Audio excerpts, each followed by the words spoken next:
วัสดีครับผมไบเกอร์ EP 2มาแล้วครับล่องเรือที่อ่างเก็บน้ำในหมู่บ้านรักไทยเป็นหมู่บ้านชาวจีนยูนานท่ามกลางหุบเขาและสายหมอกครับพ่อกับแม่พาผมเที่ยวและพาพ่อช็อปเปอร์ผมด้วยครับบรรยากาศน้ำเย็นมากเลยครับตอนนั้นดูสิครับ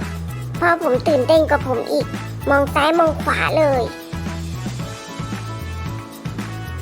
เนี่ยครับพี่ๆท่านใดสนใจนะครับมาจองขึ้นเรือได้นะคะที่ร้านรีไวท์คอฟฟี่เรือจะมีเป็นรอบๆนะครับถ้าเป็นช่วงหน้าท่องเที่ยวฤดูกาลท่องเที่ยวต้องจองไว้ล่วงหน้าเลยนะครับผมกับแม่ขึ้นราคา390 บาทครับ2 คนครับแม่กับพ่อนี่อ่างเก็บน้ำครับในหมู่บ้านรักไทยนี่ครับสภาพผมตอนที่ตกน้ำใหม่ๆเรียกว่าลูกหมาตกน้ำครับนี่ครับร้านคอฟฟี่รีไวท์คอฟฟี่ผมพูดผิดได้เลยครับพูดผิดพูดถูกเลยครับ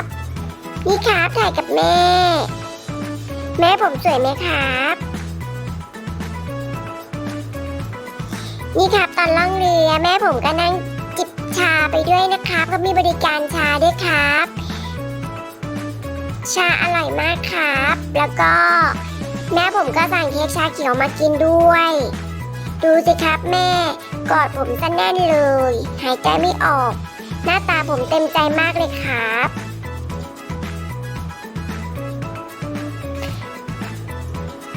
นี่ครับด้านหลังนะครับเป็น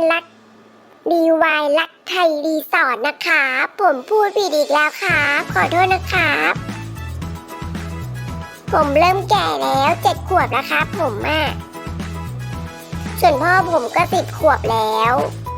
ดูสิครับแม่ชอบถ่ายอัพสวยตลอดเลยครับดูสิไม่รู้สวยหรือเปล่าเลยผมไม่ถ่ายดีกว่าเดินหนีดีกว่าเอาอีกแล้วจับผมมาถ่ายอีกแล้วครับรีไวท์รักไทยรีสอร์ทนะครับเป็นจุดซิกเนเจอร์ของการถ่ายภาพเลยนะครับพี่ๆท่านใดสนใจก็มาเที่ยวได้นะครับเหมือนที่ผมพาเที่ยวครับที่แม่ฮ่องสอน